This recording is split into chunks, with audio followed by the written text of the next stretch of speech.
देवकीला असं वाटतंय की एकदा याचे दोनाचे चार झाले म्हणजे बरं, म्हणजे मला मग आता फार लक्ष द्यायला नको. कुठली भाजी केली आहे, पोळ्या गोल झाल्यात का नाही, भाकरी केली आहे का नाही, भाकरी जमती आहे का नाही, काही लक्ष द्यायचं नाही बरं का एकदा दोनाचे चार झाल्यावर. या टिप्स सांगतोय बरं का, याच महत्त्वाच्या आहेत. बाकी काय कथा होत राहील. आपली गडबड नेमकी ती होते बरं का. पण याच्या काही काळ आधी एक घटना घडली. ती म्हणजे भगवंतांनी द्वारकेची निर्मिती केलेली आहे. कंसवध झाला आणि कंसाच्या दोन पत्नी आहेत. एकीचं नाव आहे अस्ती आणि एकीचं प्राप्ती. भागवतातली नावं जी आहेत ना ती पण वैशिष्ट्यपूर्ण आहेत बरं का. अस्ती आणि प्राप्ती, आपण त्याच्याच मागे लागलेलो असतो बरं का. म्हणून ती नावं आहेत. बरोबर तीच नावं काय, ह्या जरासंधाच्या कन्या आहेत दोघी.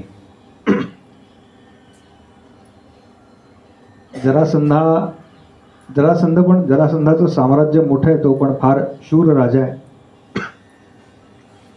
आणि कंसाचा आपल्याला त्रास नको अशा राजकारणामुळेच त्यानं ते सगळं साटलोटं केलेलं आहे. त्या दोघी गेल्या जरासंधाकडे, सगळा प्रसंग सांगितला. जरासंध म्हणाला, तुम्ही काही काळजी करू नका, मी ज्यानं तुम्हाला असं वैधव्याचं जिणं ज्यानं तुमच्यावरती लादलं त्याला संपवतो, तुम्ही काही काळजी करू नका. आणि म्हणून जरासंधानं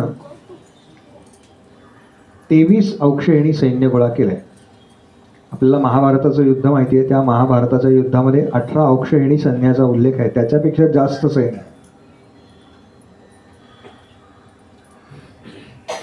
आणि त्या सैन्याचा फडशा एका अर्थानं श्रीकृष्ण आणि बलराम दादा दोघांनी मिळून पाडलेला आहे. आणि जरासंधाला आता मारणार. तेव्हा भगवंतांनी विचार केला की याला मारण्याकरता काही खरं मी आलेलं नाही आहे. याला सोडलं तर फायदा एक. काय करेल हा परत जाईल, अजून सैन्य गोळा करेल ना, आणि पुन्हा येईल. मग संपूयात एकेकाला. म्हणून त्याला तसंच सोडलं.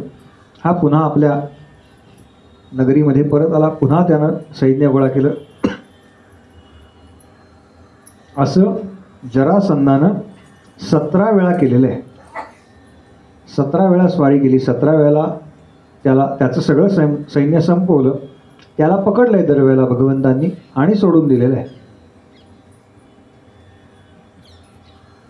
17 वेळेला मार खाल्ल्यानंतर नारद गेले जरासंधाकडे. नारायण नारायण नारायण नारायण नारायण नारायण. झालं, स्वागत वगैरे झालं. काय रे म्हणाले जरासंधा, काय मार खातोयस तू, काही वाटतं का नाही, एवढा तू खरं ताकदवान आहेस. एक काम कर म्हणाले, मुचकुंद जो आहे ना त्याच्याशी जरा कॉम्प्रोमाइज कर. काही जागा आपापसात वाटून घ्या, एखादा भूखंड त्याला, एखादा तुला, आणि दोघे मिळून आता हल्ला करा. आणि मग मुचकुंद, जरासंध आणि त्याचं पुन्हा ते सगळं सैन्य.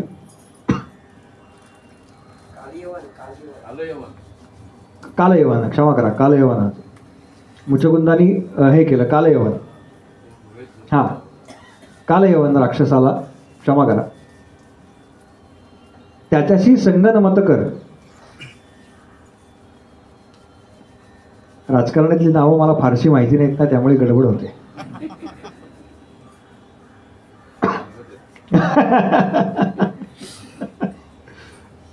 आणि झालं, या सगळ्या सैन्याने मिळून ह्या मथुरेला वेढा दिलाय बरं का. त्यावेळेला भगवंत असा विचार करतात की मी समजा जरासंधाशी लढतोय, बलराम दादा कालयवनाशी लढतायत, तेव्हा बाकीचं जे सैन्य आहे ते मथुरेवरती हल्ला करेल, किंवा मी कोणाशी तरी लढतोय तेव्हा उरलेला जो आहे तिसरा यातला बलाढ्य तो कोणतंही कारण नसताना आमचे जे नागरिक आहेत त्यांच्यावरती हल्ला करेल. तेव्हा या सगळ्यांना कुठेतरी सुरक्षित ठिकाणी हलवलं पाहिजे. आणि म्हणून जसा वेढा पडला त्या रात्री सगळेजण झोपलेले असताना भगवंतांनी चारही बाजूनी पाण्याने वेढलेली अशी एक नगरी तयार करायला सांगितली. आणि त्या नगरीमध्ये आपल्या नगरीमधले जे आहेत ते सगळे तसे तसे एका रात्रीमध्ये शिफ्ट केले.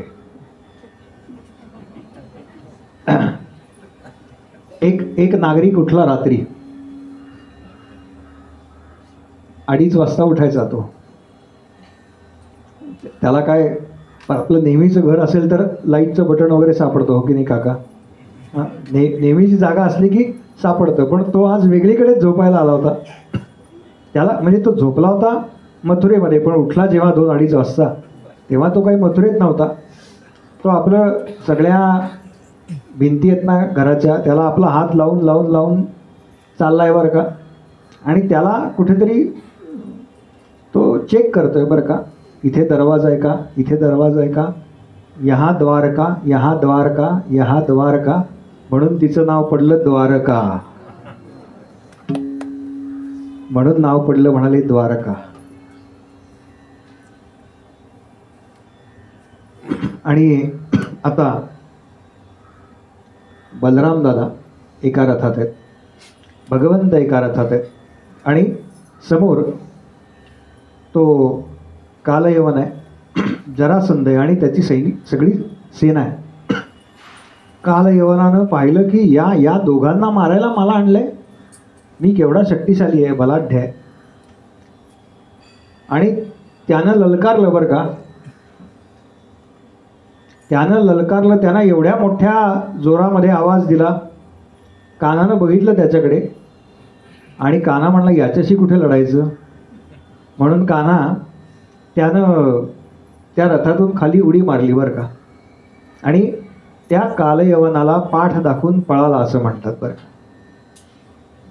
तिथे आज रणछोड दासाचं मंदिर आहे. कान्हा काही पळत वगैरे नाही बरं का. कान्हा म्हणाला मी माझ्या मागे सगळ्यांना पळायला लावतो. हा, कान्हाला हे सांगायचं या कृतीत.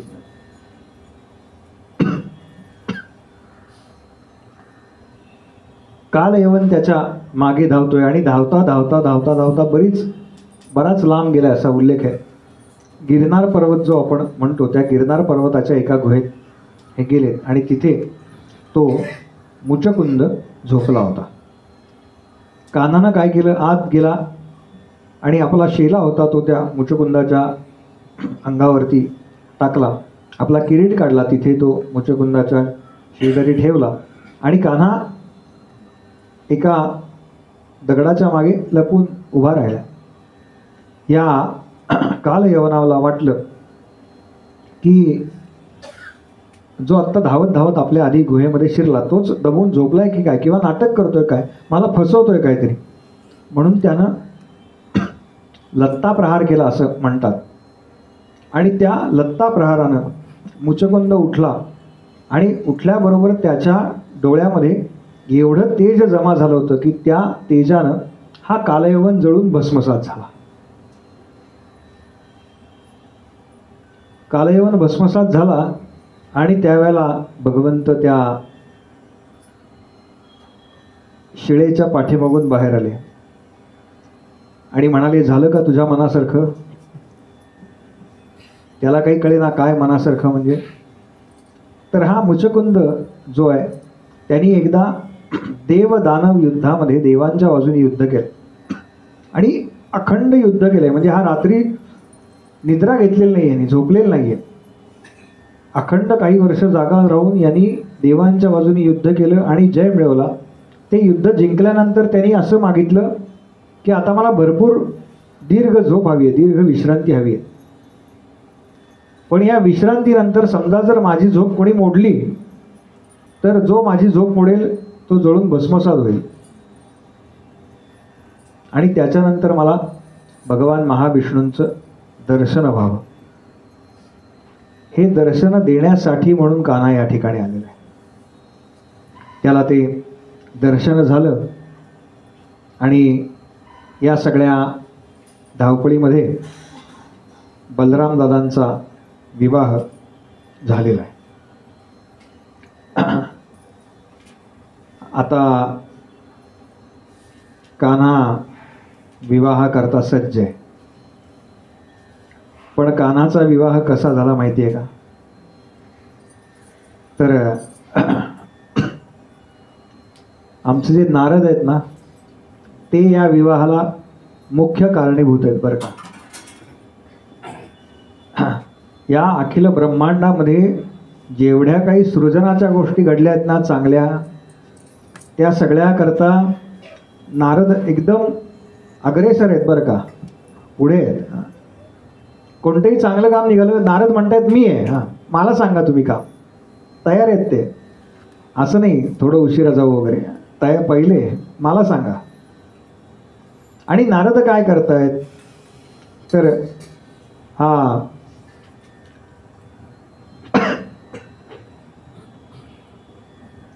विदर्भ जो आजचा विदर्भ प्रांत आहे तो इथला राजा आहे भीष्मक किंवा भीमक असा अपभ्रंश आहे त्याचा म्हणताना. त्या राजाकडे देवर्षी नारद वारंवार जात आहेत बरं का. वारंवार का जात आहेत वारंवार नारद? नारदांना सांगायचे एखादी गोष्ट साध्य करायची असेल ना सारखा पाठपुरावा करावा लागतो बरं का. म्हणून नारद पुन्हा पुन्हा जात आहेत. आणि गेल्यानंतर काय करतायत? काही नाही, भगवान श्रीकृष्णांच्या गुणांचं वर्णन करतायत बरं का.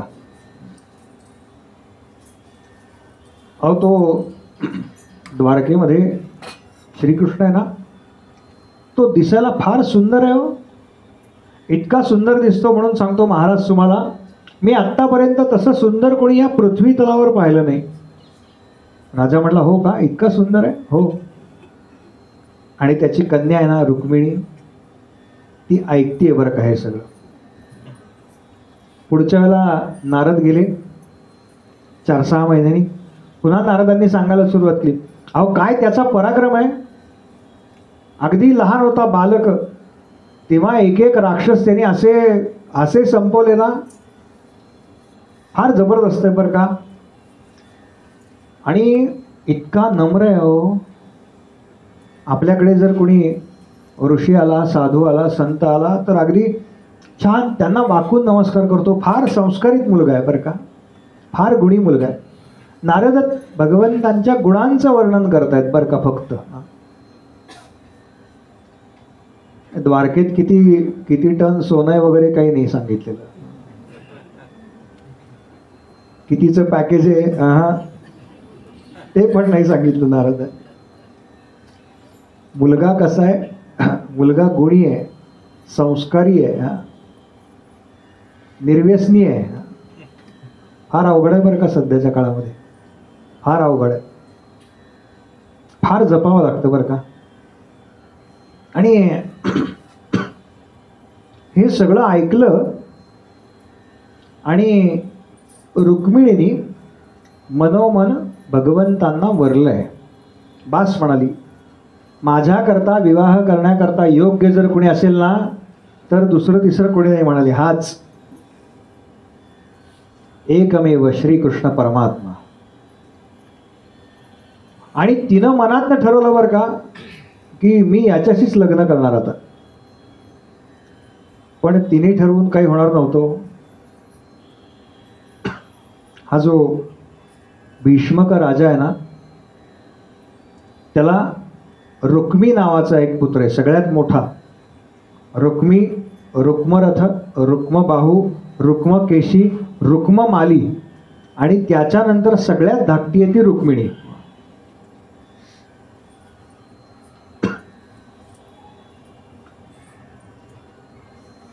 काय एखादा मुलगा असेल ना घरामध्ये, जरा अकरास्थाळेपणा करतोय, आरडाओरडा करतोय, चिडचिड करतोय, तर वडील बिचारे हताश होतात बरं का. जाऊ दे म्हणाले, याचं ऐकू, किती याला विरोध करणार. याला काही चांगलं सांगितलं ना की हा वाकड्यातच शिरतो. काय याचं ऐकू, आता काय तेच आपले भोग आहेत म्हणायचे. असं झालंय बरं का या भीष्मक राजाचं. हा जो रुक्मी आहे ना, त्याला असं वाटतंय की आपल्या बहिणीचा विवाह शिशुपालाशी व्हावा, कारण तो मित्र आहे. हे सगळे दुर्योधनाचे मित्र सांगितलेले आहे आपल्याला, ती सगळी मालिका माहिती आहे त्याच्या मित्रांची. आणि त्याला असं वाटतंय की आपल्या बहिणीचा विवाह शिशुपालाशी व्हावा. त्यांनी घरात फरमान काढलं एका अर्थाने की मी म्हणेन तेच होणार आहे. वडिलांची तयारी नाही आहे बरं का खरं तर. भीष्मक राजाची तयारी नाही आहे या विवाहाला, मान्यता नाही आहे. पण किती किती याला समजावून सांगणार. ठीक आहे बाबा, तुझ्या मनासारखं कर. म्हणून आपल्या कन्येला समजावलं की बाई त्याच्या मनासारखं होऊ दे, फार त्रास देतोय. बघ ना किती आरडाओरडा करतो घरामध्ये, ताटं काय फेकतो, चहाचा कप काय सरकवतो, आहे ना हे. आपण फार चांगल्या घरात आपला जन्म झाला आहे बरं का. त्यामुळे आपल्याला घरामध्ये काय तिरसट पद्धतीनं लोक वागतात याची कल्पना नाही. आणि सदाशिवपेठ, शनिवारपेठ, नारायणपेठ किंवा कोथरूड या चांगल्या परिसरात राहून तर याची कल्पना येतच नाही. जरा पाहायचं असेल ना काय चाललंय, थोडं समाजाची परिस्थिती काय आहे हे जाणून घ्यायचं असेल ना, फार लांब नाही आहे बरं का. पांडवनगर नावाचा भाग आहे, माहिती आहे का पुण्यामध्ये. कुठे? हा, सहस्रबुद्धे महाराजांचा मठ आहे ना, थोडं पुढे जा, फार नाही, 200-400 मीटर. आपल्याला जे स्वच्छ पुणे, सुंदर पुणे वगैरे घोषणा ज्या आपण वाचतो ना, काय पुण्यामध्ये परिस्थिती आहे. फार नाही, काही किलोमीटर सुद्धा नाही आहे, 1 किलोमीटर फार पण इथून. भयंकर परिस्थिती आहे. मी तिथे काम केलेलं आहे त्यामुळे मी सांगू शकतो. फार भयानक परिस्थिती आहे. यानं ठरवलं आपल्या बहिणीचा विवाह करायचा, शिशुपालाशी करायचा. तारीख नक्की केली. जो त्यातल्या त्यात जवळचा मुहूर्त आहे तो काढला. म्हणला फार रिस्क नको, म्हणून लगेचचा मुहूर्त काढला. आणि रुक्मिणीला पसंत नाही बरं का तो. म्हणून तिनं काय केलं, ती म्हणाली मी ज्यांना वरलंय त्यांना तरी सांगायला पाहिजे ना की मी मनानं तुम्हाला वरलंय म्हणून. म्हणून तिनं पत्र लिहायला सुरुवात केली. आणि हे पत्र म्हणजे साधं सुद्धा पत्र नव्हे बरं का. हे पत्र म्हणजे जगातलं पहिलं प्रेमपत्र आहे. याच्या आधी कुठल्याही पुराणामध्ये प्रेमपत्राचा उल्लेख नाही. त्यामुळे हे जगातलं पहिलं प्रेमपत्र आहे. त्या काळात काही व्हॉट्सअप वगैरे नव्हतं, त्याच्यामुळे काय ते आपलं हाय हॅलो असलं काही नाही. हे जे श्लोक आहेत ना ह्या पत्राचे, म्हणजे तिने जे भगवंतांना पाठवले, हा प्रसंग कुठे घडलाय तर अमरावती जे आहे नागपूरच्या अलीकडे, तिथलं जे मंदिर आहे त्या परिसरात हा प्रसंग घडलेला आहे बरं का. तिथला तो राजा आहे. ते जे आज मातेचं मंदिर आहे ते ह्या सगळ्यांची कुलदेवता म्हणून सांगितलेली आहे. आणि माझी आत्या तिथे असल्यामुळे माझं बऱ्याच वेळा तिथे जाणं झालेलं आहे, 7-8 वेळा तरी. आमचे काका अगदी आम्ही लहान असताना दाखवायचे बरं का, इथनं कृष्ण घेऊन गेले मातेला असं ते. आणि आम्हालाही खरं वाटायचं, आम्ही आपलं त्याकडे बघायचं बरं का, तो रथ दिसेल वगैरे. ते फार भारी वाटतं. अजूनही इथे आता मोठी गोशाळा आहे पाठीमागच्या बाजूला, पण ते फार भारी वाटायचं. असं क्षणभर आपण नाही 10 मिनिटं तरी रथ दिसावा बरं का. एकदा इथनं घेऊन गेले, खरंच घेऊन गेले का, हो अरे इथनं घे बघ. आणि ते सांगायचं बरं का आत्ता गेला 5 मिनिटापूर्वी रथ, काही त्यावेळेला काही कळायचं नाही. आपण आपलं बघत बसायचं काहीतरी दिसेल. तर इथे घडलेला आहे हा सगळा प्रसंग.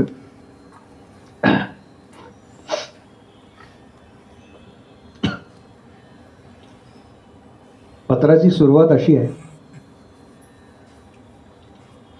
माता म्हणते नारदांकडनं, मी सगळ्या तुझ्या गुणांचं वर्णन ऐकलं आणि ऐकल्यानंतर तू मला कसा भासलास.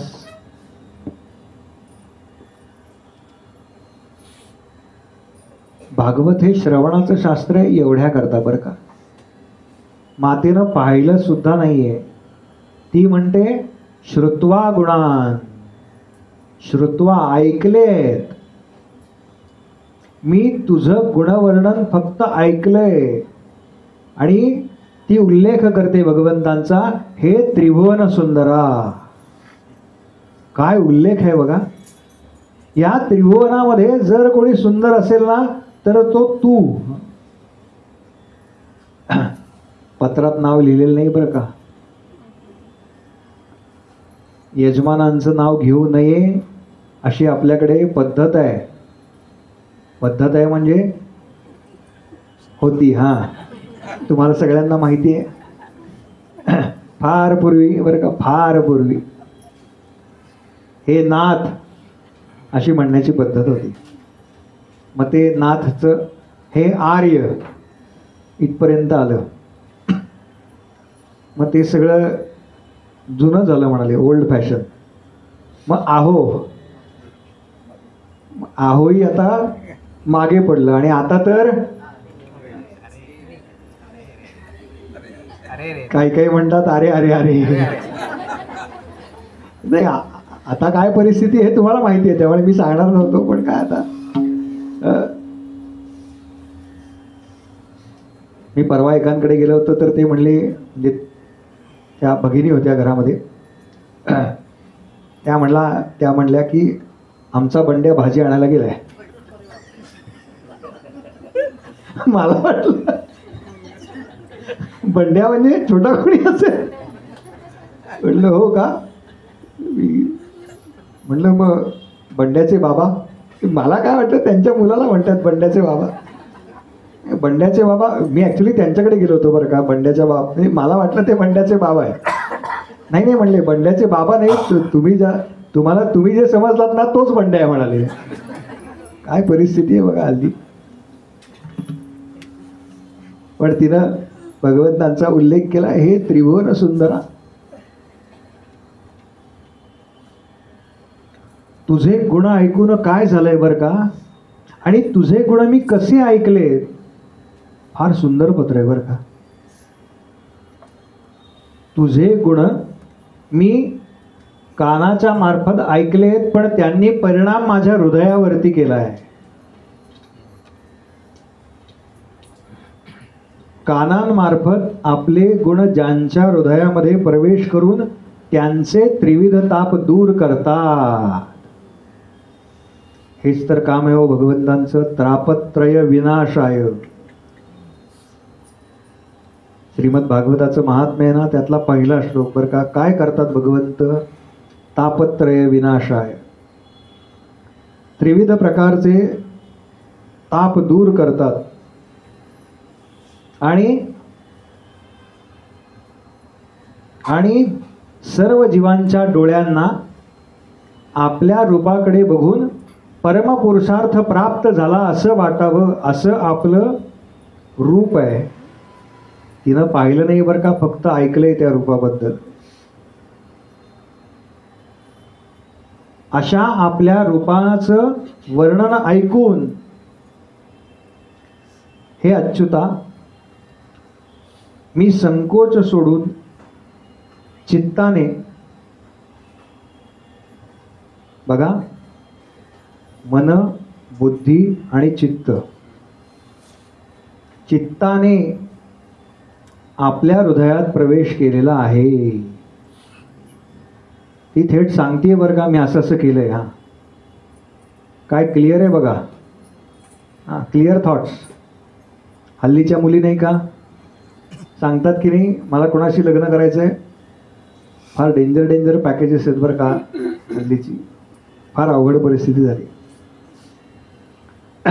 असं सगळं वर्णन केलं आणि भगवंतांना सांगितलं की हे भगवंता, मी एका अर्थानं तुम्हाला वरलेलं आहे माझ्या मनानं. तेव्हा आपण माझा पत्नी म्हणून स्वीकार करा. याचं कारण असं आहे, तर मी एखाद्या कोल्ह्याच्या किंवा कुत्र्याच्या वाट्याला जाऊ नये असं मला वाटतं, कारण मी एका सिंहाचा भाग आहे.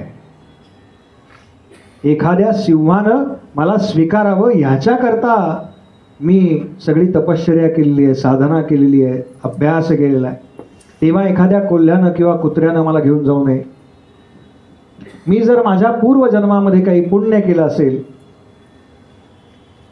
तर तुम्ही माझा स्वीकार करा. तुम्ही या ठिकाणी या प्रत्यक्ष आणि माझं पाणी ग्रहण करा. कधी या, कुठे या, हे सगळं त्या पत्रामध्ये लिहिलेलं आहे. आत्ताच्या भाषेत भगवंतांना तिने एक्झॅक्ट लोकेशन पाठवलेलं आहे. कुठे यायचं, लाईव्ह लोकेशन. या इकडे जागा आहे, पुढे जागा आहे. लाईव्ह लोकेशन पाठवलं बरं का. ती म्हणाली, आमच्याकडे अशी पद्धत आहे की ज्या वेळेला आमच्या नगरामध्ये विवाह होतात त्यावेळेला आमच्या गावची जी देवता आहे, आमची ग्रामदेवता जी आहे, तिच्या दर्शनाकरता, तिची ओटी भरण्याकरता म्हणून ह्या वधू, सगळ्या वाग्दत्त वधू ज्या आहेत त्या जातात, तिची ओटी भरतात. त्यावेळेला मी जेव्हा ते करायला जाईन ना, तेव्हा माझ्याबरोबर फारसे सेवक नसतील. त्यावेळेला माझ्याबरोबर काही मोजक्या दासी असतील आणि त्यावेळेला मला पळवून नेणं शक्य आहे. काय प्लॅनिंग केलं हो. नाहीतर आपल्या इथनं कोणी पळून गेलं ना, त्या आळंदीला जायच्या आत घरी फोन आलेला असतो.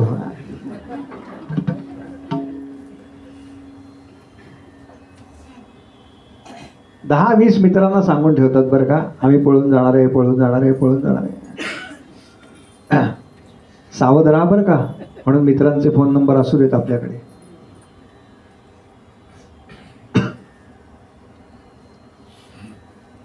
ते पत्र तिनं सुदैव नावाच्या एका ब्राह्मणाच्या हातामध्ये दिलं आणि त्याला सांगितलं की बाबा रे, हे बाकी कोणालाही द्यायचं नाही, हे फक्त आणि फक्त श्रीकृष्णांच्या हातामध्ये द्यायचं. तो तडक निघाला आणि द्वारकेमध्ये आला. तुम्ही म्हणाल एवढ्या पटकन कसा काय आला? 7 वाजायला आलेत ना, पटकन विवाह करायचा आहे आपल्याला, म्हणून तो लगेच आला. आणि त्याला कोणी अडवलं वगैरे नाही बरं का. म्हणला मला श्रीकृष्णांना भेटायचंय. तेजपुंज चेहरा हो, त्या सगळ्या धर्म मर्यादा सांभाळल्या होत्या, त्याचं तेज होतं, उपासनेचं तेज होतं. आणि भगवंतांनी सांगितलंय बरं का की आपल्या नगरीमध्ये येणाऱ्या प्रत्येक ब्राह्मणाचा योग्य तो सन्मान ठेवला गेला पाहिजे. नवे नवे ब्राह्मणाचा नाही, सगळ्यांचाच योग्य तो सन्मान ठेवला गेला पाहिजे, कोणाचाही अवमान करू नका. त्यानं सांगितलं मी विदर्भ देशातून आलोय, मला हे पत्र श्रीकृष्णांना द्यायचंय. श्रीकृष्णांनी पाहिलं ते पत्र, उघडलं, झर झर झर झर झर झर वाचलं आणि विचारलं केव्हा आहे लग्न, केव्हा आहे लग्न. तो म्हणाला उद्या. आपल्याकडे आजच आहे बरं का. तो म्हणाला उद्या. अरे तेवढा वेळ आहे का आपल्याकडे पोचायला? दारुका रथ काढ. रथामध्ये बसले, त्याला घेतला बरं का. सवय ना म्हणाले भरधाव वेगाने रथ जाणार आहे. हा, तो म्हणला तुम्ही माझ्याबरोबर असाल तर मला कसली काळजी आहे. आणि दारुक रथ चालवतोय बरं का. भगवंत म्हणाले बाजूला हो. भगवंत बसलेत आणि रात्रभर रथ चालवतायत असा उल्लेख आहे. हा संध्याकाळी पोचला आहे आणि भगवंत रात्रभर रथ चालवत द्वारकेतून या कौंडिण्यपुरामध्ये, म्हणजे आत्ताचं जे अमरावती आहे तिथे आलेले आहेत. आले तोपर्यंत सूर्योदय झाला होता आणि लग्नाची सगळी तयारी सुरू आहे. रुक्मिणी मातेला शृंगार करणं चालू आहे बरं का. छान तांबड्या रंगाचं वस्त्र नेसवलं, हातामध्ये अलंकार घातले, गळ्यामध्ये अलंकार घातलेत. फक्त सौभाग्य अलंकार जो म्हणतात ना, त्याची ती वाट पाहते आता. बाकी सगळं शृंगार करून झालाय, पण मन अस्वस्थ आहे बरं का. मन अस्वस्थ आहे, कारण तिला कळलेलं नाही ना की मी पाठवलेला निरोप गेलाय का नाही गेला. मी पत्र लिहिलं, पण त्या ब्राह्मणानं दिलं का नाही दिलं. आणि म्हणून ती खरं आरशासमोर बसली आहे बरं का, असा उल्लेख आहे. पण ती आरशात बघतच नाही, ती आरशाच्या शेजारी जी खिडकी आहे ना, त्या खिडकीतून बाहेर बघती असा उल्लेख आहे. बराच वेळ नजर तिची बाहेर कोणाला तरी शोधते, आणि त्या शोधक नजरेला तो ब्राह्मण दृष्टीला पडला ज्याच्याकडे पत्र दिलं होतं. आणि तो हसला बरं का. त्यानं मातेकडे बघून एक सुंदर स्मित केलं. स्मित केलं याचा अर्थ तिला कळला की पत्र पोचलंय, पण हे आले असतील ना मला न्यायला. पत्र पोचलं इथपर्यंत कळलं. तो हसला, ज्या अर्थी काम झालं. पण कसं कळणार म्हणाले की ते जर दृष्टीला पडले तर कळेल ना, म्हणून तिची नजर अखंड बाहेर आहे बरं का. भगवंत तिला सांगतायत, अगं बाहेर काय बघतीयस, मी बाहेर नाहीये कुठे, मी तुझ्या आतमध्येच आहे. ती अस्वस्थ आहे बरं का. बाहेर जोपर्यंत बाहेर दृश्य आहे ना, तोपर्यंत ती अस्वस्थ आहे. नजर बाहेर आहे तिची, ती बाहेर बघतीये भगवंतांना. तिच्या दासी आल्या, म्हणाल्या आपल्याला जायचंय देवीच्या देवळामध्ये. तिने तो सगळा देवी करता ओटी घेतली. आपण नेसली होती ना जी साडी, त्याच्यापेक्षा अधिक किमतीची होती बरं का. मी हे नेहमी सांगतो भागवतामध्ये, तुम्ही भगवंतांना जेव्हा द्याल ना, तेव्हा उत्तमातलं उत्तम द्या बरं का. याचं कारण असं आहे की त्यानं आपल्याला इतकं भरभरून दिलंय ना, की आपल्याकडे जे काही चांगलं म्हणून आहे ना, ते समोरच्याला द्यावं बरं का. ते भगवंतांना अर्पण करावं. काय जी आपली कुलदेवी आहे, कुलदेवता आहे. आपण घालतो का हो 50 रुपयाचं शर्ट, 100 रुपयाची साडी नेसतो का आपण? नाही ना नेसत. मग कशाला ओटीमध्ये घ्यायची ती? घ्या की चांगली, आपली परिस्थिती आहे ना. 2 वेळेला हॉटेलमध्ये कमी जा, पण भगवंतांना अर्पण करताना चांगलं अर्पण करा. कोण वापरणार याची काळजी तुम्ही करू नका. आपण ती भगवंतांना देतो ना, ही भावनाच नसते आपली मुळात. 10 वर्षांनी एकदा द्या, आणि तुम्ही नाही दिलत ना तरी भगवंतांना काही फरक पडत नाही बरं का. पण आपल्याला ही सवय लागावी बरं का. काय आहे, आपण जर असं केलं ना तर आपल्या पुढच्या पिढ्या तेच करतील. नेहमी देताना चांगलं द्या. तिनं स्वतः जी साडी परिधान केली ना, त्याच्यापेक्षा अधिक किमतीची साडी घेतली बरं का देवीला द्यायला. अहो तीच साक्षात लक्ष्मी आहे बरं का. तिला काय कमी आहे?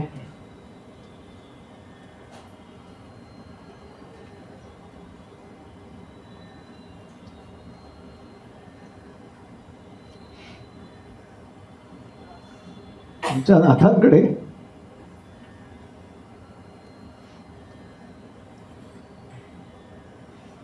नाथांकडे एका अर्थानं सरस्वती आणि लक्ष्मी दोन्ही पाणी भरतायत बरं का.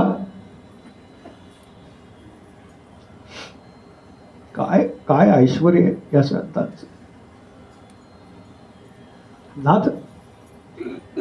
नाथ लौकिकात पण भरपूर श्रीमंत होते बरं का, भरपूर श्रीमंत होते. आणि अशा नाथांकडे ज्याची पत्नी लक्ष्मी आहे असा पाणी भरतोय.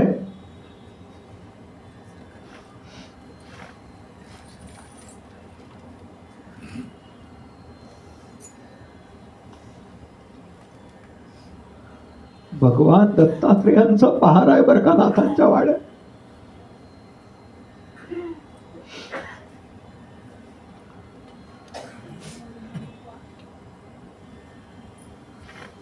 दत्तात्रेयांचा पहार आहे नाथांच्या वाड्यात.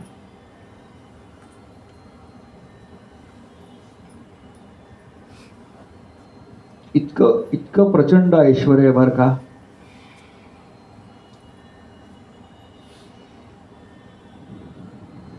तिनं ते सगळं घेतलं, वस्त्र घेतली, अलंकार घेतले, देवीला अर्पण करण्याकरता ती ओटी घेतली. श्रीफल आहे, त्याच्यामध्ये सुपारी आहे, तांदूळ आहेत, आणि आली मंदिरामध्ये. तिच्याबरोबर अगदी 3-4 दासी आहेत आणि काही मोजके 5-6 सेवक आहेत. जशी सकाळ झाली ना तसे बलराम दादा कान्हाला भेटायला गेले होते. कान्हा आपल्या प्रासादात भेटला नाही. बलराम दादांनी विचारलं, कान्हा कुठे आहे?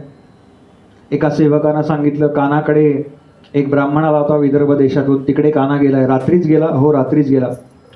बलराम दादांना असं वाटलं की त्या ब्राह्मणावरती काहीतरी संकट आलं असावं, म्हणून कान्हा त्याच्या मदतीला गेलाय. म्हणून बलराम दादांनी लगेच सैन्याची जुळवाजुळव केली आणि बलराम दादा सैन्यासह या विदर्भ दखलीकडे निघाले.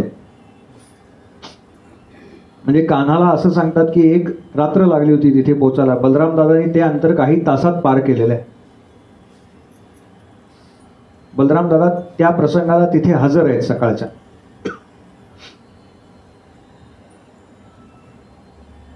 आणि ही आतमध्ये गेली, देवीची ओटी भरली बरं का. ते सगळं ठेवलं देवीसमोर, हात जोडले आणि देवीला प्रार्थना केली, देवी मी मनोमन श्रीकृष्णांना वरलंय ग,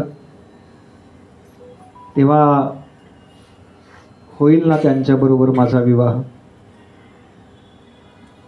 तू काहीतरी मला काहीतरी कौल दे ना, काहीतरी कौल दे. हात जोडून बसली बरं का. हे आले असतील ना ग मला न्यायला? काही नाही हो. ही म्हणाली,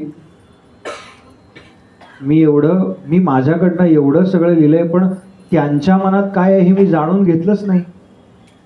माझ्या मनात आहे पण त्यांच्या मनात नको का? ती सगळी पूजा वगैरे झाली आणि आता प्रदक्षिणा मार्गावरती निघाली बरं का. आत्तापर्यंत जेव्हा आली ना तेव्हा तिच्या हातामध्ये ते सगळं ओटीचं सामान होतं, पण आता खरं तर हिचे हात रिक्त होते बरं का. पण शरीर अत्यंत जड झालं होतं. त्याहीपेक्षा तिची पावलं जड झाली आणि त्याहीपेक्षा तिचं मन जड झालं. एक एक पाऊल टाकते बरं का पुढे, आणि प्रत्येक पावलावेळी देवीला प्रार्थना करते, अगं मी काहीतरी जर पुण्य केलं असेल ना मागच्या जन्मात, तर या ठिकाणी श्रीकृष्ण येऊ देत बरं का. मी काही जर पुण्य केलं असेल तर मला ते घेऊन जाऊ देत बरं का. जवळजवळ 1/4 प्रदक्षिणा पूर्ण झाली बरं का तिची. तिनं बघितलं अजून काही चिन्ह नाही. तो म्हणाली, माझंच पुण्य कमी पडतंय, माझंच पुण्य कमी पडतंय. असं काय राहिलंय माझ्याकडनं करायचं की मला श्रीकृष्ण एवढा वेळ वाट पाहायला लावताय. काही कळेना तरी एक एक पाऊल पुढं पडतंय आणि आता अर्धी प्रदक्षिणा पूर्ण झाली बरं का.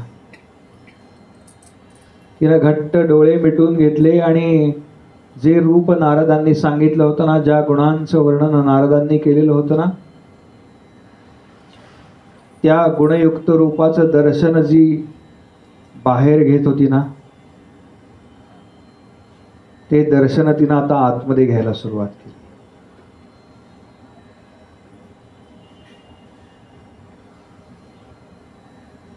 माऊली म्हणाल्या, सद्गुरू काय करतात? सद्गुरू करी दृष्टी सुलटी म्हणाले. आपण बाहेर पाहतोय ना, सद्गुरू सांगतात आतमध्ये पहा. आतच आहे बरं का ते कूटस्थ चैतन्य. ते चैतन्य आहे म्हणून तर आपलं सगळं चाललंय. तिनं मनोमन प्रार्थना केली बरं का, जर श्रीकृष्णांनी मला नेलं नाही ना तर मी प्राणत्याग करीन बरं का, प्राणत्याग करीन. आणि आता एक एक एक एक एक एक पाऊल पुढे पडतंय बरं का.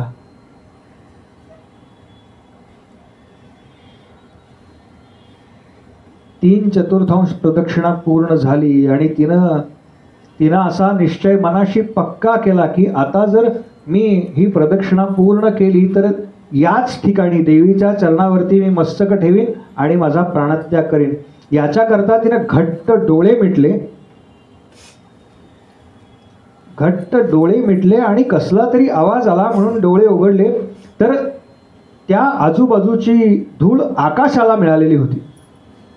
क्षणार्धामध्ये भगवंतांचा रथ भरधाव वेगाने आला आणि ती ज्या ठिकाणी उभी होती त्या ठिकाणी भगवंतांनी तो रथ स्थिर केला. तिला कळलंच नाही नेमकं काय झालंय. आत्तापर्यंत कधी मी पाहिलं नाही की माझ्या दृष्टीला कुठे हा रथ नव्हता आणि एका क्षणात हा रथ कुठनं आला. भगवंतांनी फक्त तिला हात दिला. आपल्याकडे विवाह संस्कारामध्ये पाणिग्रहण नावाचा विधी आहे. पाणिग्रहण म्हणजे हात हातात घेणे. तो हात तिचा भगवंतांनी हातामध्ये घेतला, तिला रथावरती घेतलं आणि भरधाव वेगानं तो रथ निघाला. इतक्या भरधाव वेगानं तो रथ निघाला की कोणालाही कळलं नाही रथ आला केव्हा, त्याच्यामध्ये रुक्मिणी चढली केव्हा आणि तो रथ तिथून लांब केव्हा गेला. फक्त रथ आला आणि काहीतरी झालं हे कळलं आणि आकाशामध्ये फक्त धुळीचे लोट आहेत आणि रुक्मीपर्यंत ही बातमी गेली की श्रीकृष्ण आला होता, त्यांनी रुक्मिणीला पळवून दिलं. रुक्मी आता सोडाना पेटलाय की ज्यानं माझ्या बहिणीला पळवून नेलं त्याला मारल्याशिवाय मी पुन्हा या ठिकाणी परत येणार नाही अशी त्यांनी प्रतिज्ञा घेतली. आणि ज्या मार्गानं भगवंतांचा रथ गेला होता त्या मार्गानं त्यांनी भरधाव वेगानं रथ घालायला सुरुवात केली.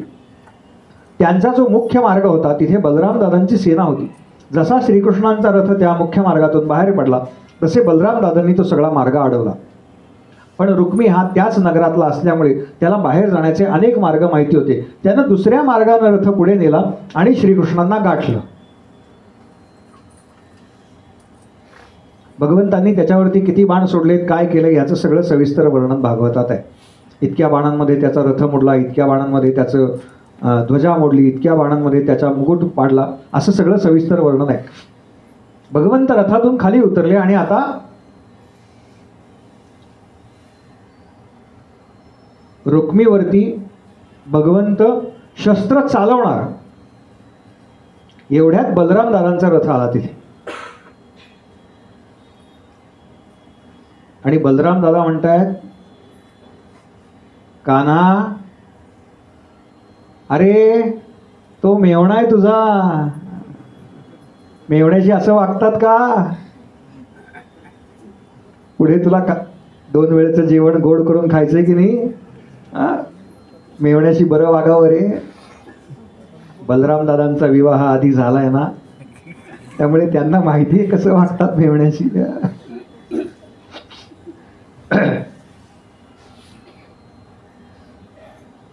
रुक्मिणी पण मध्ये पडली असा उल्लेख आहे.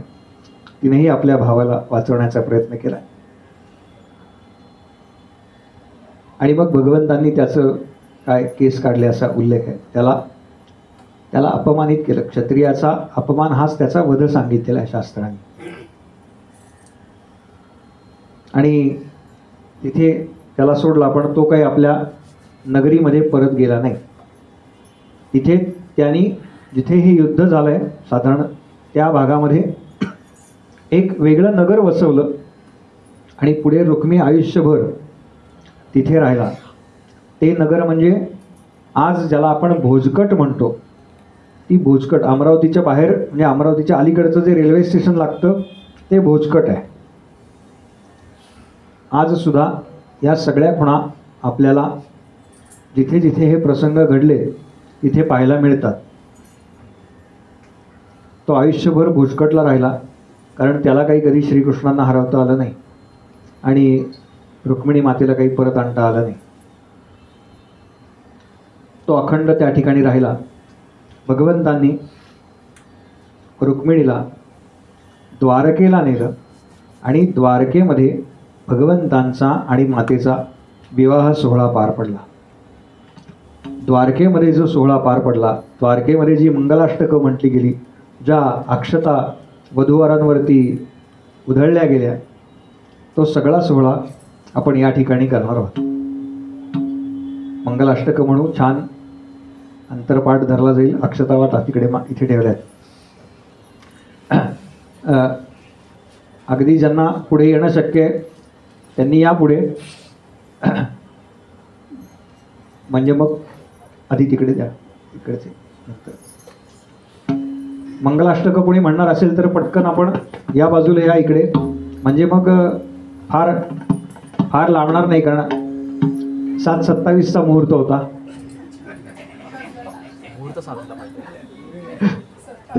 त्यावेळी फार फार वेळ नाही आहे आपल्याकडे.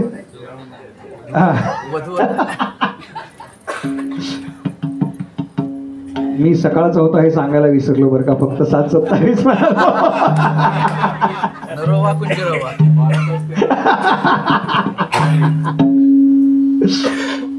काय. खरं तर भगवंतांचे हे सोहळेत ना, हे असे या कथा संपू नये असं वाटतं बरं का. किती सांगितलं ना तरी कमीच आहे.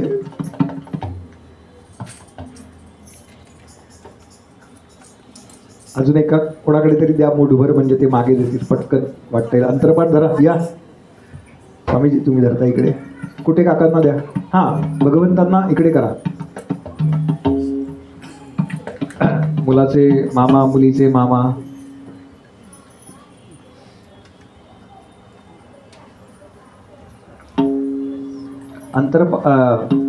मंगलाष्टक म्हणणारे आधीच इकडे या, म्हणजे मग ती रचना केल्यावर फार हलायला नको. या इकडे पुढे या, या बाजूला या.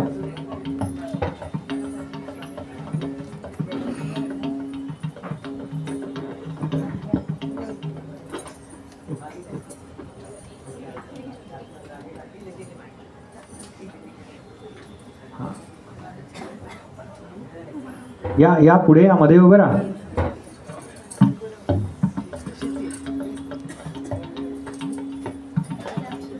मिळाल्या का अक्षता सगळ्यांना? राहिल्यात कोणाला? हां बरं, एक फक्त विनंती वजा सूचना आहे आपल्या सगळ्यांकरता. इथे जसं एक तुळशीचं रोप आपण प्रातिनिधिक ठेवलं आहे, तसं सगळ्यांना प्रसाद म्हणून आज तुळशीची रोपं मिळणार आहेत. कुठे काका या ठिकाणी बसतील, आपण त्यांच्याकडनं, म्हणजे इथे जेव्हा दर्शनाला याल तेव्हा त्यांच्या हस्ते ते घेऊन जायचं आहे. एका घरातले 4 मेंबर असतील तर शक्यतो जो त्यातला प्रमुख आहे त्यांना या. त्याला भरपूर पान आहेत, ते नंतर आपल्याला ऑक्सिजन करता उपयोगी येतील. शुभमंगल सावधान. बर. स्वस्ति श्री गणनायकं गजमुखं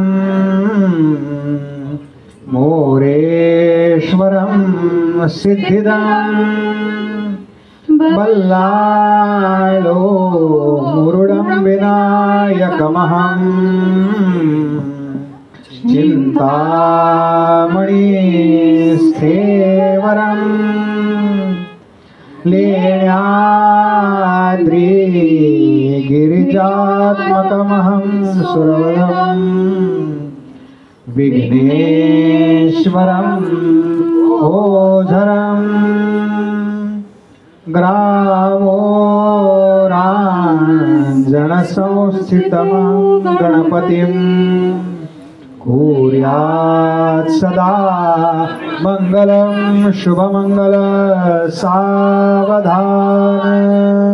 कस्तूरी तिलकं ललाटपटले वक्षस्थळे कौस्तुभं नासाग्रे वरमौक्तिकं करतले वेणुतले कंकणं सर्वांगे हरिचन्दनं सुललितं कंठे मुक्तावली गोपस्त्री परिवेष्टितो विजयते गोपालचूडामणि शुभमंगल सावधान. कोणी म्हणणार आहे अजून? हा म्हणा बा. स्वामी माधवनाथ वल्लभ मतो वैराग्यरत्नाकरं सोऽहं बोधशुचित्वपूर्णसततं तुर्यत्वमासादितं वन्दे त्वां मकरन्दनाथ यतिनम्.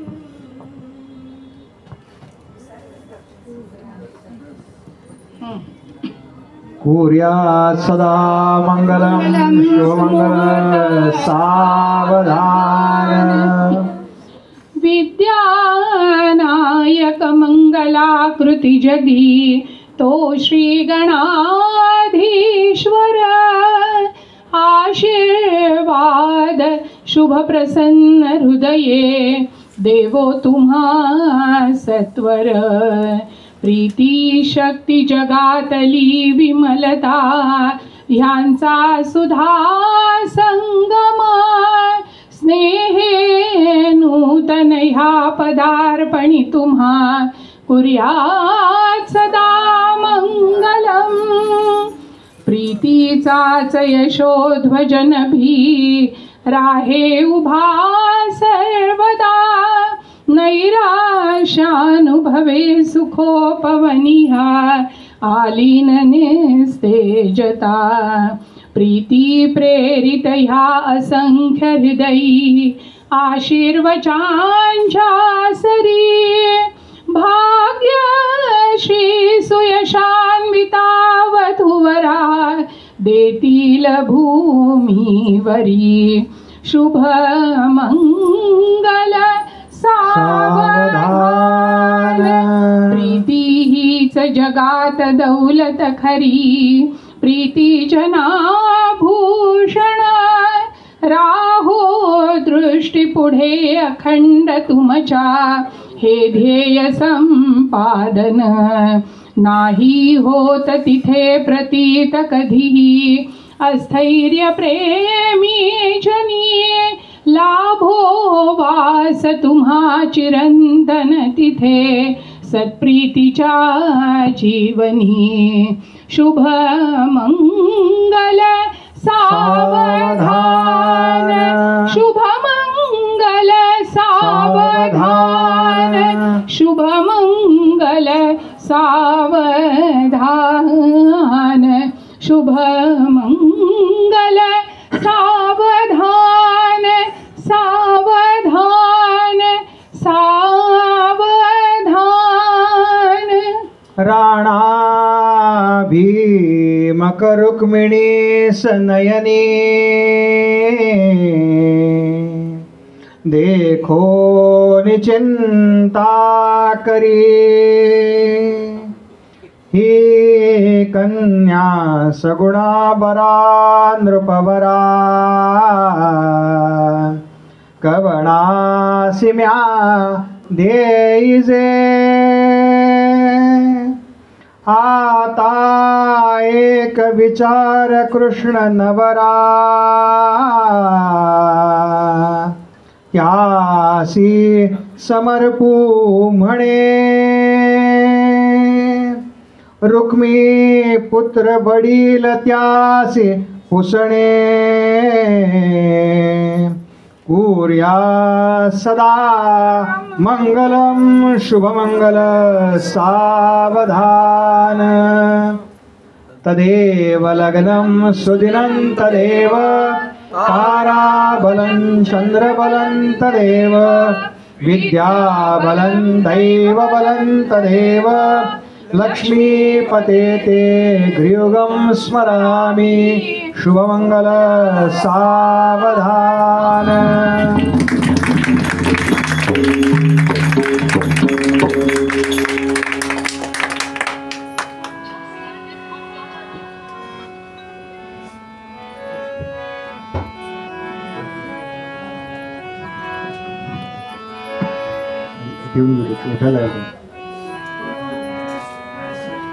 माझ्या स्वरात वाजवत येणार.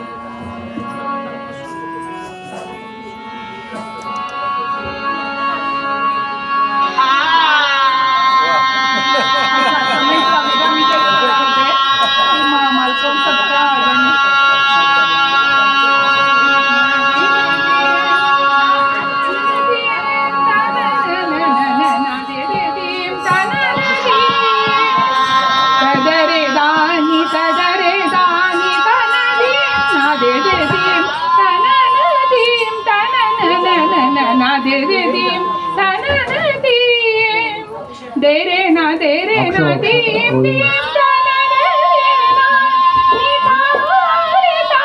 दानी दीम दीम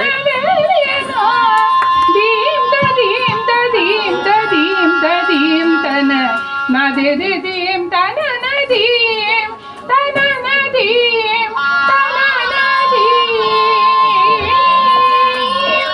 आपल्याकडच्या प्रत्येक कार्यात लग्न लागलं की बिस्मिल्ला खानची सनई वाजतेच. हा तराणा वाजतोच. म्हणजे सगळ्या वराडी मंडळींना एक प्रार्थना, पेढा, त्याच्यानंतर प्रसाद, आरती असं सगळं झाल्यावरच आपल्याला ही जागा सोडता येणार आहे. अजून कथेचा काही भाग शिल्लक आहे, ते घाई करू नका. पेढा जागेवर येईल, सगळेजण आपापल्या जागेवर बसून घ्या. फक्त वधूवरांना फोटो करता म्हणून ते कपडे बदलून येत आहेत, तेवढा वेळ थांबा. कपडे बदलायला अरे बापरे, तोवर लोकांची जेवण होऊन जातात.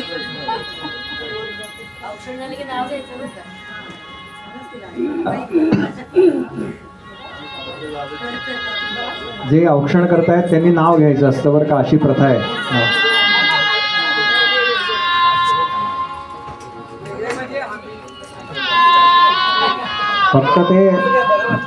फक्त बंड्या वगैरे असं म्हणू नका.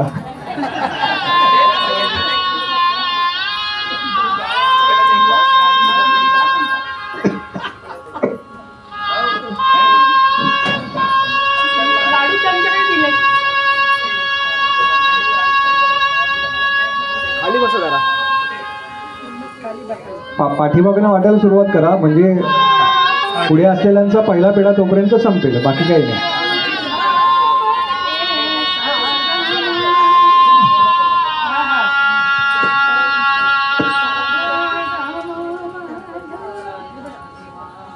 गोपाल कृष्ण भगवान की जय, गोपाल कृष्ण भगवान की जय, गोपाल कृष्ण भगवान की जय.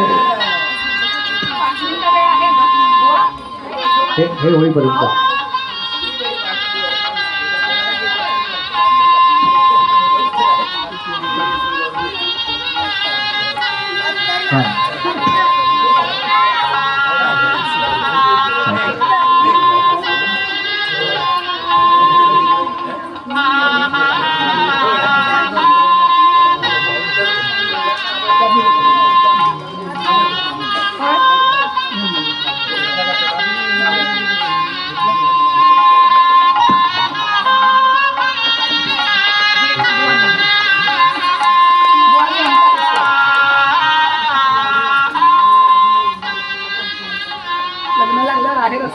एक आलं.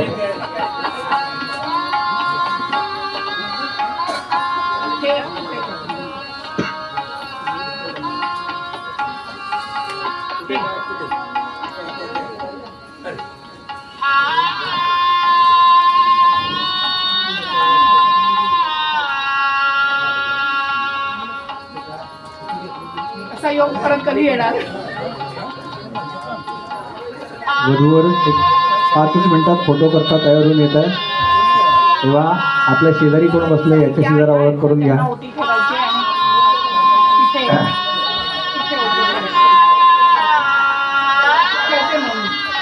जरा बसल्या बसल्या वधूवर येईपर्यंत थोडं बारीक करतो. एक दोन महत्वाचे निरोप सांगतो, त्याच्याकडे फक्त लक्ष द्या. जरा खाली बसा, मध्ये उभे असलेले तिथे बसा ना, बसा पटकन. हे बघा, खुर्ची मिळाली ना की बसा. सध्या फार अवघड चाललाय काळ, पटकन बसून घ्यायचं.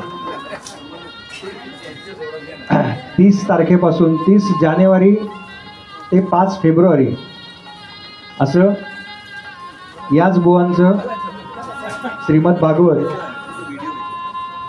नेने घाटावरती कुलकर्णी आजी राहतात. आपण गोंदवलेकर महाराजांच्या मठाकडे जातो, त्याच्याऐवजी इथे डावीकडे वळायचं आणि पुन्हा डावीकडे वळायचं. तिथे आहे. आपल्या सगळ्यांना जवळ आहे. जेवढ्या अधिक जणांना शक्य आहे तेवढ्या अधिक जणांनी इथे या. अशी छान खुर्च्या वगैरे मांडून सोय केलेली आहे, त्यामुळे काळजी करू नका. त्याच्यानंतर काकू पण आहेत साथीला. छान छान तुम्हाला पदं ऐकायला मिळतील. 10 फेब्रुवारी ते 16 फेब्रुवारी ऐका 10 फेब्रुवारी आहे ते लाडू वाटप आणि हे इतकं चाललंय ना. नाही असू द्या. वाटा हळद कुंकू अत्तर काय लावायचंय चालू ठेवा. अत्तर नसेल तर माझ्याकडे आहे, देऊ का? लावती. हा वा, क्या बात आहे.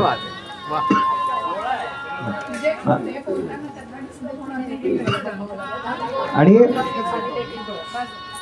10 फेब्रुवारी ते 16 फेब्रुवारी असं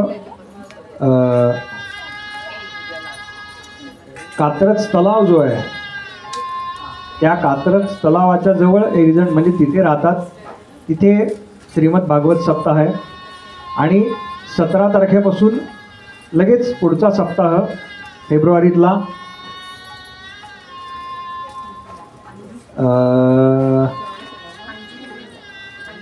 पाषाणच्या बाजूला आहे. मला पत्ता अजून नीटचा कळलेला नाही आहे. हे 2 तुमचे समजा चुकले तर मार्चमध्ये तिसरा एक आहे. ह्या 2 पैकी एका सप्ताहाला आलात तर त्याच्या तारखा आणि ठिकाण सांगेन. अगले भाग में हां, नेक्स्ट एपिसोड. त्यावेळेला काही वेगळ्या कथा.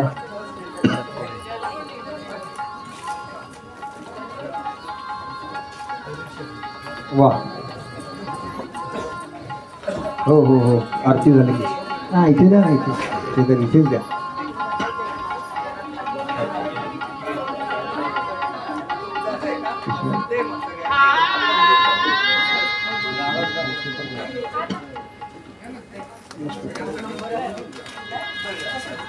काय तू वेफर्स का काय?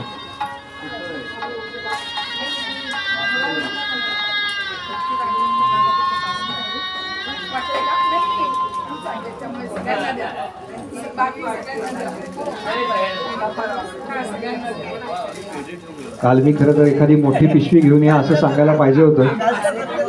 आणि नाही, मला नको, बाकीच्यांना. मला काही नाही लागत. हा, हे बघ, माझा योगेश दादाची तबल्याची पिशवी जी आहे ना तेवढी पुरते.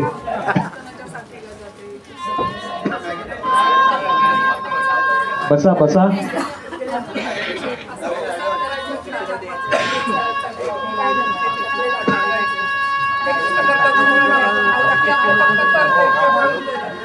गोपाल कृष्ण भगवान की जय. गोपाल कृष्ण भगवान की जय. गोपाल कृष्ण भगवान की जय.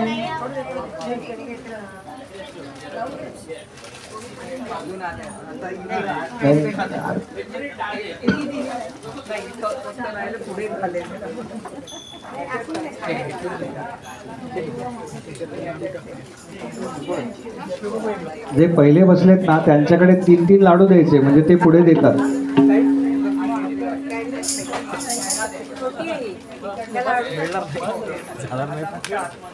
हो, मला काय असलं काय नसलं काय काही फरक. तुला काय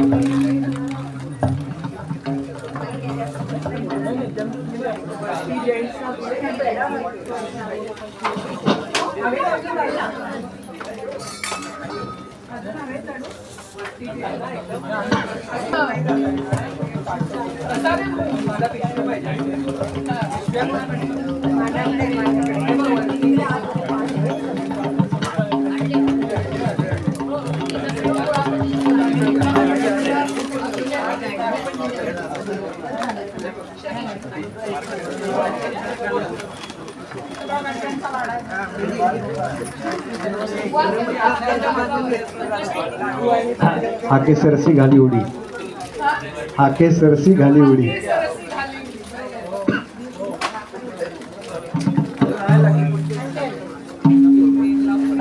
बघा माझ्यापर्यंत एक पेढा आलेला आहे आणि बाकरवडीचं पाकिट, त्यामुळे तुमच्याकडे याच्यापेक्षा भरपूर जास्त आलेलं आहे.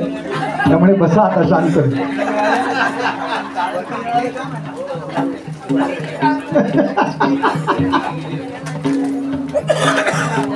हा सार्थक झालं. माऊस मोडलेला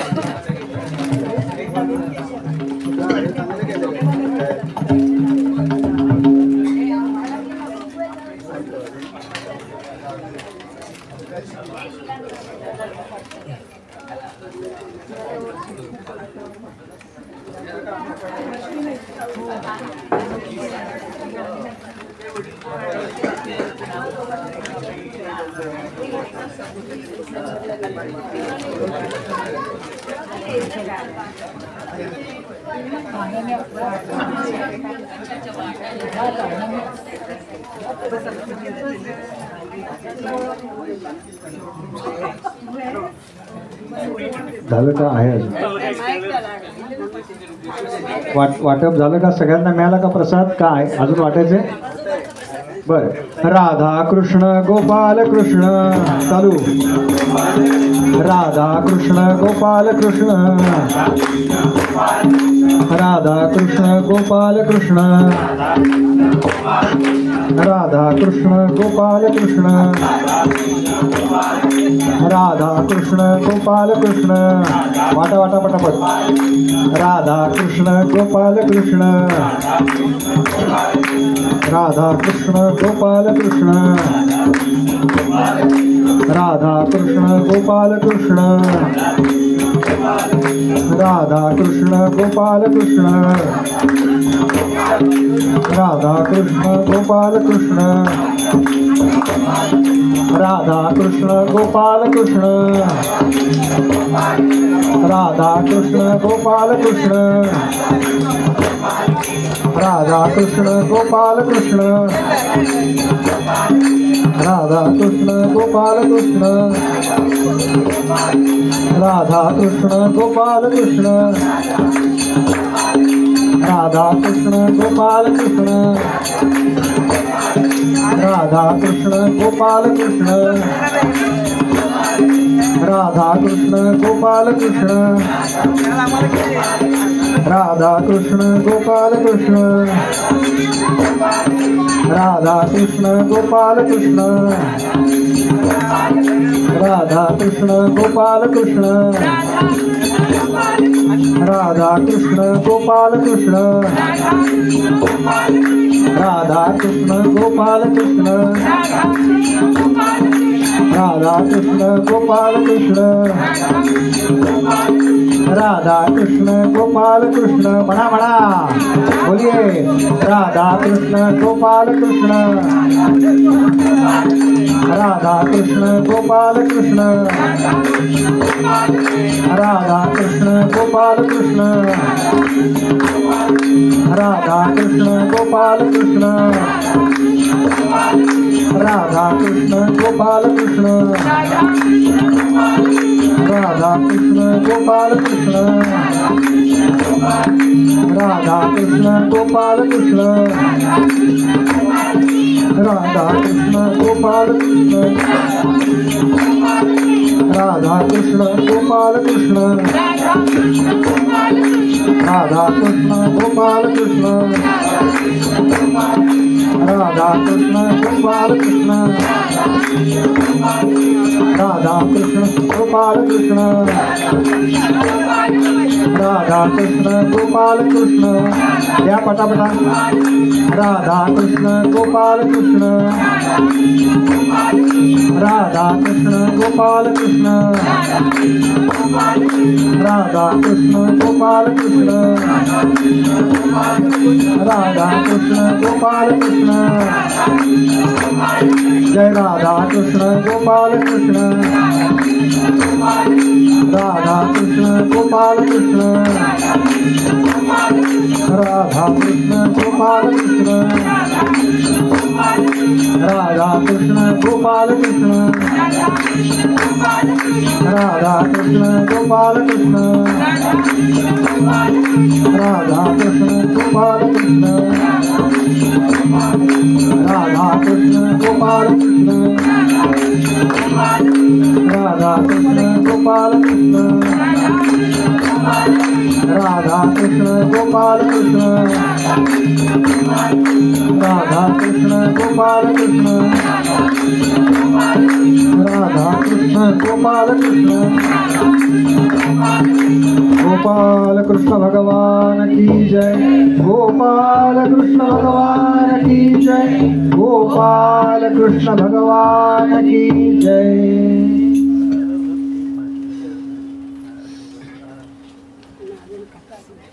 विवाह संपन्न झालेला आहे.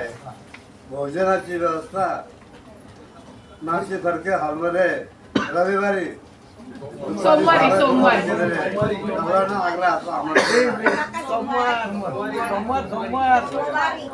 आहे. सोमवारी 20 तारखेला 20 जानेवारी दुपारी 12 ते 2 सर्वांनी अवश्य भोजनाला यावं हे आग्रहाची विनंती.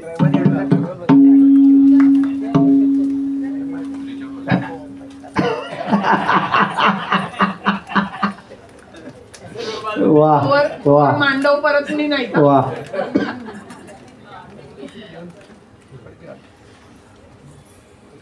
शुकदेव म्हणतात आता शांत बसा सगळ्यांनी.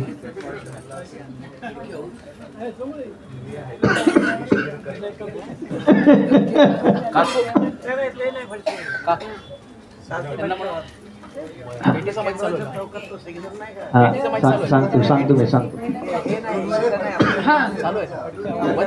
लगेच तयार करा. चालू मला भेटा सगळ्यांनी. मी सांगतो काही काळजी करू नका. हा सगळ्यांना भोजन मिळेल काही काळजी करू नका. फार काळजी आहे सगळं. हा नाशिक फडके सभागृह सांगायचं इथे सोमवारी 12 वाजता भोजनाची व्यवस्था केलेली आहे दुपारी.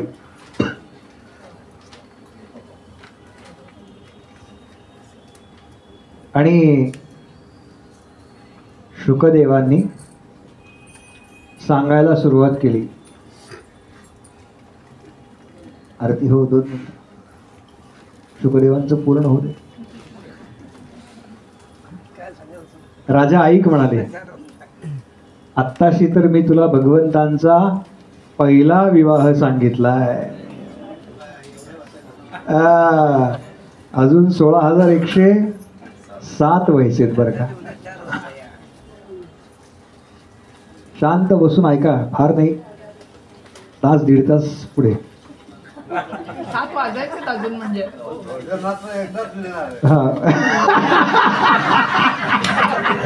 वाह वाह वाह क्या बात आहे. क्या भोजन एकदाच मिळणार आहे.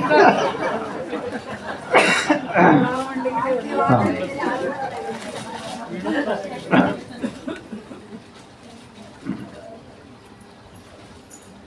आणि शुकदेवांनी सांगायला सुरुवात केली, राजा भगवंतांचा पहिला विवाह झाला होता तो रुक्मिणी देवींशी झाला. भगवंतांचा दुसरा विवाह जांबवती, त्यानंतर सत्यभामा, त्यानंतर कालिंदी, मित्रविंदा, सत्या, भद्रा आणि लक्ष्मणा अशा भगवंतांच्या 8 पट्टराण्या आहेत. राजा म्हणतोय, शुकदेवजी मला हे सगळे विवाह तुम्ही सविस्तर सांगा बरं का.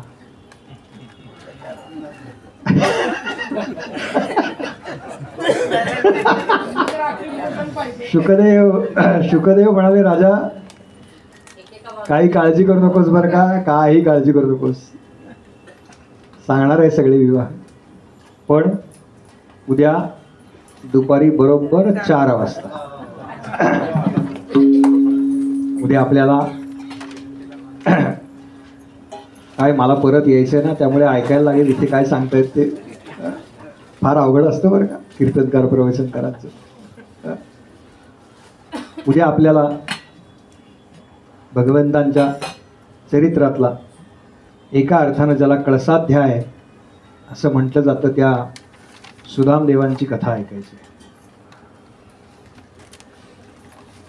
गंमत अशी आहे की सुदामदेवांची कथा झाल्यानंतर साधारणपणे 10व स्कंद इथे संपतो बरं का. आणि याच्या पुढे जे आहे ना 11 स्कंद, ज्याच्यामध्ये तो यदुवंशाला मिळालेला शाप, भगवान दत्तात्रेयांनी केलेले 24 गुरु, म्हणजे यदुराजाची ती कथा, ही सगळी 11 स्कंदामध्ये येते बरं का. आणि नाथांनी त्या 11 स्कंदावरती जे भाष्य लिहिलंय ते एकनाथी भागवत आहे बरं का. म्हणजे याच्यामध्ये जेवढं लिहिलंय ना त्याच्यापेक्षा अधिक नाथांनी विस्तारानं ते सगळं मांडलेलं आहे. आणि एकनाथी भागवत तत्वज्ञानाच्या दृष्टीने असा जबरदस्त ग्रंथ आहे म्हणून सांगतो तुम्हाला. किती जबरदस्त आहे तर ज्याला कोणाला निद्रानाशाचा त्रास आहे त्यानं तो फक्त ग्रंथ समोर उघडून ठेवायचा आणि 1 पान सलग वाचण्याचा प्रयत्न करायचा. विनोदाचा भाग सोडावा यातला. एवढं जबरदस्त तत्वज्ञान नाथांनी त्यातल्या प्रत्येक शब्दामध्ये लिहिलंय. फार फार अत्यंत वरच्या दर्जाचं आहे बरं का. म्हणजे मी नेहमी विचार करतो ना तर नाथ हे अगदी अलीकडचे बरं का. म्हणजे ज्यांचं लिखाण आम्हाला समजावं अगदी अलीकडचे नाथ या सगळ्या संत परंपरेतले, तशा अर्थानं म्हटलं की ज्यांनी फार मोठी मोठी भाष्य लिहिलेली. पण नाथांचं लिखाण हे समजण्याकरता फार तयारी करावी लागते. त्यामुळे त्याच्या पलीकडे ज्ञानेश्वरी समजून घ्यायची असेल तर त्याच्यापेक्षा अधिक तयारी करायला लागते.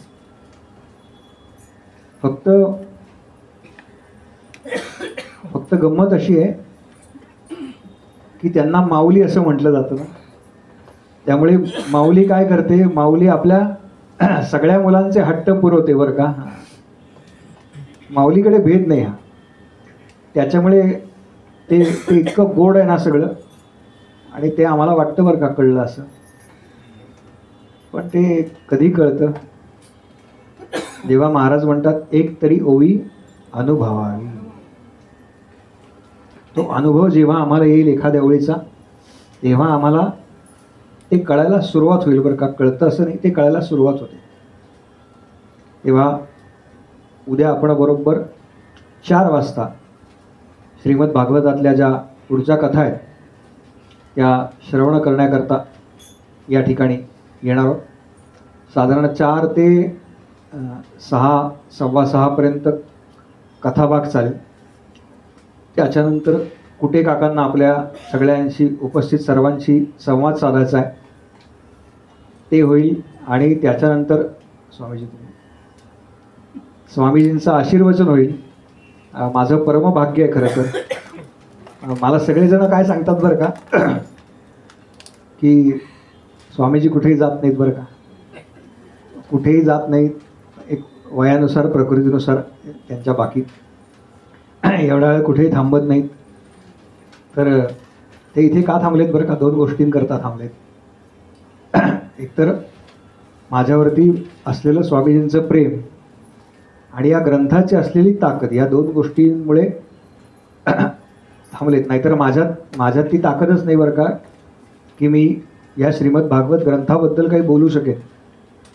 एवढी आपली ताकदच नाही. आम्ही फक्त कथा सांगतो बरं का, त्या कथा रंगवतो. पण त्याच्याकरता ते बळ जे येतं ना ते तिकडनं येतं बरं का. तेवढ्याकरता खरं तर स्वामीजी या ठिकाणी आलेत.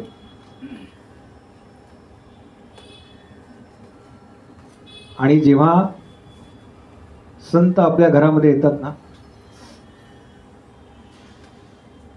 तेव्हा ते सगळे उत्सवाचे दिवस असतात बरं का. म्हणून म्हणलंय साधू संत येती घरा तोची दिवाळी दसरा. लग्नघर सुद्धा 1.5 दिवसात रिकामं होतं. कल्पना करा, कितीही मोठं लग्न करा, 1.5 दिवसात सगळं सामसूम होतं की नाही. इथे 7 दिवस चाललंय आणि काय उत्साह ओसंडून वाहतोय.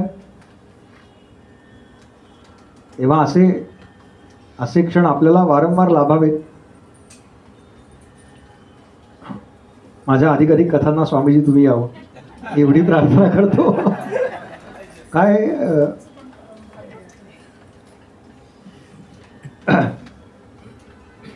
इथे व्यासांच्या जरी गादीवरती बसलेलो असतो ना तरी स्वभाव काही जात नाही ना मागण्याचा. आणि ब्राह्मणाची मुख्य दीक्षा मागितली पाहिजे भिक्षा समर्थांनी सांगितलंय. तेव्हा एवढं फक्त माझ्या झोळीत टाका, बाकी काही नको. लौकिकातलं काही मी कधी मागत नाही बरं का, ते भरभरून मिळतं. पण पुढचा मार्ग सोपा होण्याकरता भयंकर आशीर्वाद आणि शुभेच्छांची गरज असते. काही देऊ नका बरं का. तुम्ही उद्या आरतीत काही नाही टाकलं ना तरी मला काही फरक पडणार नाही. पण आशीर्वाद मात्र नक्की द्या. त्याच्यामध्ये हात आखडता घेऊ नका.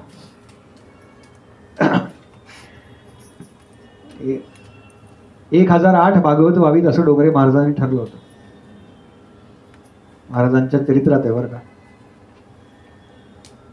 मी ठरवलं नाहीये, पण तुम्ही तशी कामना करा, भगवंत तशी व्यवस्था करतील बरं का.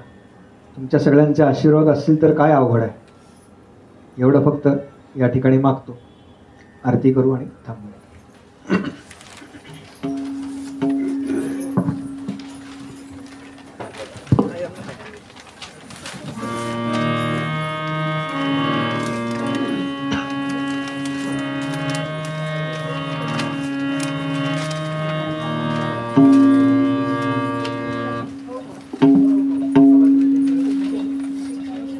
जय हो जय श्री भागवता, आरती करू तुझ भगवंता. जय हो जय श्री भागवता, आरती करू तुझ भगवंता. श्री शुक मुनीने परम भक्तीने नादा करीने गायले हरि चरिता. आरती करू तुझ भगवंता. जय हो जय श्री भागवता, आरती करू तुझ भगवंता. एक तरुचे मधुर फळ, माधुर से सोवर. आत्मा राम मुनी सकल, सेवनी झाले जन सुफल. महापर्वणी आली अवनी, ही अघहरिणी भवजल तरणी पतिता. आरती करू तुझ भगवंता. जय हो जय श्री भागवता, आरती करू तुझ भगवंता. व्यासांची वाणी साधक हरी गुण गाऊ. शास्त्र पुराणे मुकुटमणी, परमा प्रेमामृत जननी. सहज सेविका भाविक भक्ता, उदार दाता मोक्ष तंत्र कार्ये राता. आरती करू तुझ भगवंता. जय हो जय श्री भागवता, आरती करू तुझ भगवंता. मानस तीर्थ द्वादश सोपाने युक्त निर्मल भक्ति करे भरित विहरे हरि सचित लोक सुखमले संत द्विज कुळे देवुनि रमले हर पदे रसतीता भारती करु तुझ भगवंता जय हो जय श्री भागवता भारती करु तुझ भगवंता अपार महिमा ग्रंथाचा पदवे नामोनाचा ज्ञानची कीर्तन सारांचा मेवा करी दर्शनाचा जनुबोधाचा स्वयं प्रवेशा द्वादश करिता जरी अंतरिता समहर्ता भारती करु तुझ भगवंता जय हो जय श्री भागवता भारती करु तुझ भगवंता वेदा श्री कृष्ण गीते वेदी मन पूर्ण अनन्य होता या शरण खचित करे जन्म मरण पिता जाती चिरये शांति नाथ ही वदति कृष्णपरीते भारती करु तुझ भगवंता जय हो जय श्री भागवता भारती करु तुझ भगवंता भारती करु तुझ भगवंता गोपाल तुझ भगवंता गोपाल कृष्ण भगवान की जय गोपाल कृष्ण भगवान की जय गोपाल कृष्ण भगवान की जय उपासनेला दृढ चाल भावे गुरुदेव संतांसी सदा भावे सद्धर्मयोगे वयघाल भावे सर्वामुखी मंगलरोग भावे जय जय रघुवीर समर्थ